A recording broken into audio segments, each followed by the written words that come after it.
Hey man, you was in that motherfucker standing up while you were eating. When they bump down on you, they ask you, is you one of these five or is you a rapper? You said a rapper. I got facts about these, man.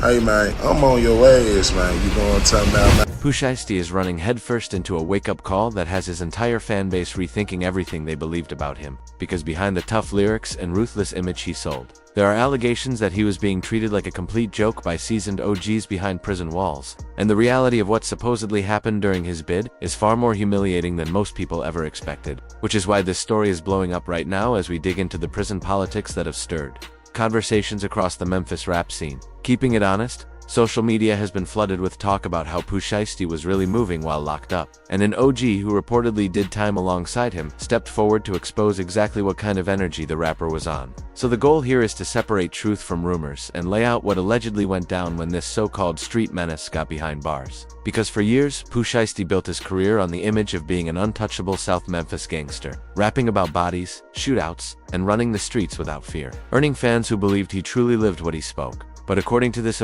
that whole persona fell apart the moment the cell doors shut. And before anyone dismisses it as clout chasing, the claims shared were detailed and specific, painting a version of Pooh Shiesty that looks nothing like the one from his music videos, which makes the alleged prison situation even more damaging to his street credibility. So to understand how it got here, it helps to rewind. Because born Luntrell Donnell Williams Jr. in Memphis, Tennessee, Pooh Shiesty was not just another kid chasing rap fame. He grew up surrounded by real street figures, with a father known in the streets and tied to the Mob Ties label, meaning he was immersed in that lifestyle from day one. Raised in the Cane Creek apartments of South Memphis, where expectations were that he would be cut from the same cloth and carry that gangster legacy, hearing stories of his father running the streets, getting locked up, and living dangerously, which pushed him to follow those footsteps early, catching expulsions and charges by age 11, wearing ankle monitors before even hitting puberty, and earning a reputation as a reckless kid always in trouble, known for being sneaky and finessing people, which is where the name Shiesty came from. And in the hood where reputation is everything, he was carefully building his image as a menace.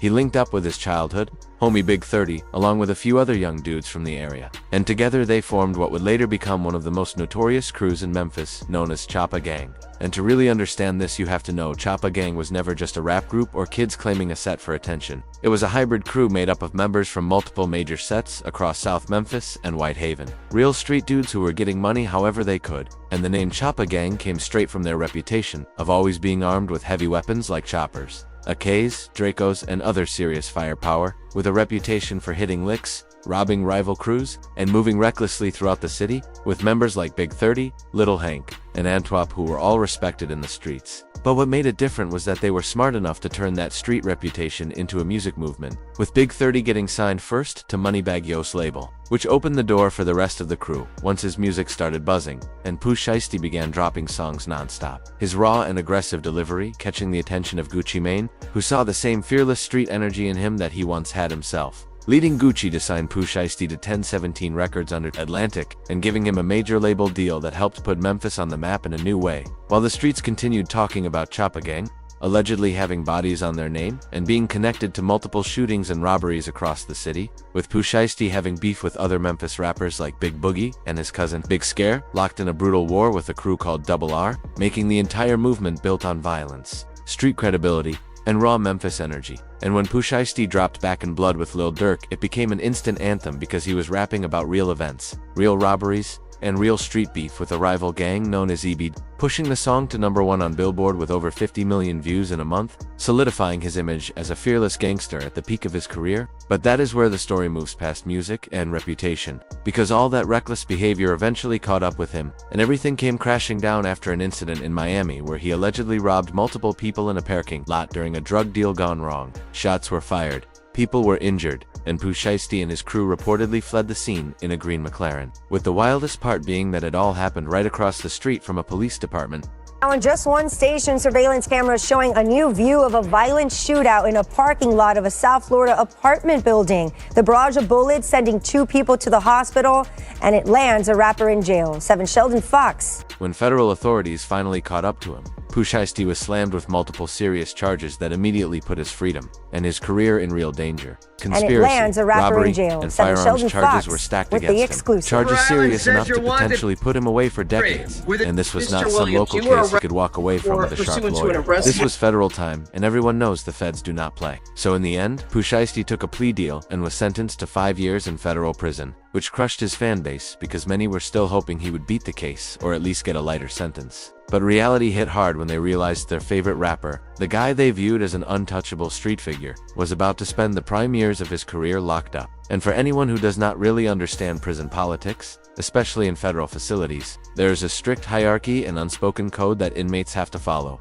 Certain yards are controlled by gangs, and if you are not affiliated or are seen as weak, you get tested immediately. And in some prisons, there is a practice where certain inmates are forced to stand up while eating in the chow hall, which is usually reserved for people at the very bottom of the hierarchy, like sex offenders, snitches, or non-gang members with no protection. And if you are standing while you eat, it is a public signal to everyone that you are being that you have no respect, and that you are somebody's victim. Because even on the streets, standing while everyone else eats comfortably is a clear sign you are being treated as lesser, making it one of the most humiliating forms of disrespect behind bars. And this is where the OG's claims about Pooh Shiesty come into play. Because in a viral video, an older inmate who allegedly did time with him came forward with some serious accusations, saying that when Pooh Shiesty first arrived, he was approached by gang members asking what he claimed, which in prison culture means what gang or set you represent, since that determines who protects you, where you can move, and how much respect you get. And for someone who built his image rapping about Choppa Gang and street life, you would expect him to stand on that. But according to the OG, when asked what he claimed, Pooh Shiesty allegedly said he was just a rapper and not affiliated with any gang. And for those who might not get why that matters, saying you are not affiliated is basically declaring yourself a civilian with no backup behind bars. And the OG claimed that because of this, he was treated like a non-affiliate, which is often the worst position to be in, alleging that Pooh Shiesty was forced to stand up while eating his meals in the chow hall, just like sex offenders and with the OG saying, you was in that standing up while you eat. When they bumped down on you, they asked you, is you 5 or was you a rapper? You said a rapper? You let a dude basically disrespect you. Man, made you stand up and eat your food. This is honestly embarrassing when you really sit with it. Because we are talking about the same guy who built his name rapping about robbing people, shooting at ops, and moving like a fearless gangster. Yet the story going around is that once he got behind the walls and had to deal with real convicts, he allegedly folded and allowed himself to be treated like he was nobody. And that is the part that has everyone shocked, since it completely clashes with the image Pooh Shiesty built his entire career on, which was all about toughness, respect, and never backing down from anyone. Because if what this OG is claiming is true, then behind bars Pooh Shiesty was moving more like a scared civilian than the street dude fans believed him to be. And that is why this looks so bad for him, since in hip-hop authenticity is everything, and fans do not just want good music, but also want to believe the artist is really living what they rap about. So when a rapper gets exposed as not being as tough as they claim, it hits their credibility hard, especially when people who understand the culture know that standing up while you eat in prison is one of the most humiliating signs of weakness and lack of respect, basically labeling you as a victim, which makes the idea that Pooh Shiesty allegedly went through this without fighting back even more shocking to supporters. But the situation is not that simple because there are two sides to look at, with some fans feeling betrayed because the image they bought into has now been shattered, while others argue that he may have made a smart move by not claiming any gang affiliation, since federal time is different from state time, and getting involved in prison politics can add years to your sentence, meaning he may have been focused on doing his time quietly and getting back to his music as fast as possible. And this whole situation really highlights a bigger issue in hip-hop, which is the gap between being a street rapper and actually being built for prison life. Because growing up around street activity does not automatically mean someone is ready for the realities of incarceration, where the rules are different, the stakes are higher, and you are surrounded by people with nothing to lose. So it is possible Pooh Shiesty realized he was out of his depth and chose self-preservation even if it came with disrespect. But the problem remains that his entire brand was built on being fearless and never backing down.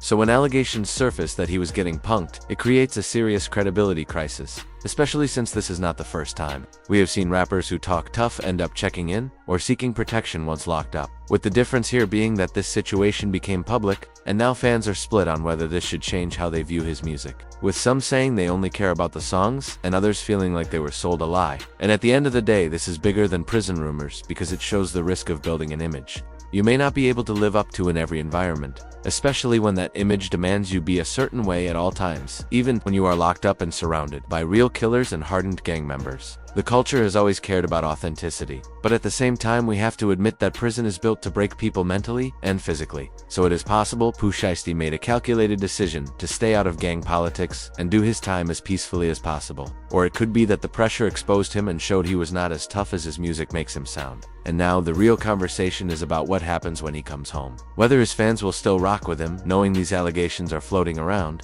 whether other rappers and street figures will respect him or look at him as someone who got exposed, and whether he will ever address these claims directly or just stay silent and hope the internet moves on. Because no matter how you slice it, this situation has opened up a bigger discussion about authenticity in hip-hop and the clear difference between being a rapper and being a real gangster, since not everyone who grows up in the hood is built for prison life, and maybe that is just the reality. But when you choose to rap about being a fearless street legend, people are going to hold you to that image. So now it is on Pooh Shiesty to show how he moves from here. And the question is whether these allegations really damage his credibility, or if he actually made the smart move by staying out of prison politics. So let it be known what you think in the comments, and hit the video on screen for more content breaking down what really goes on in the industry. Until next time, stay real and stay locked in.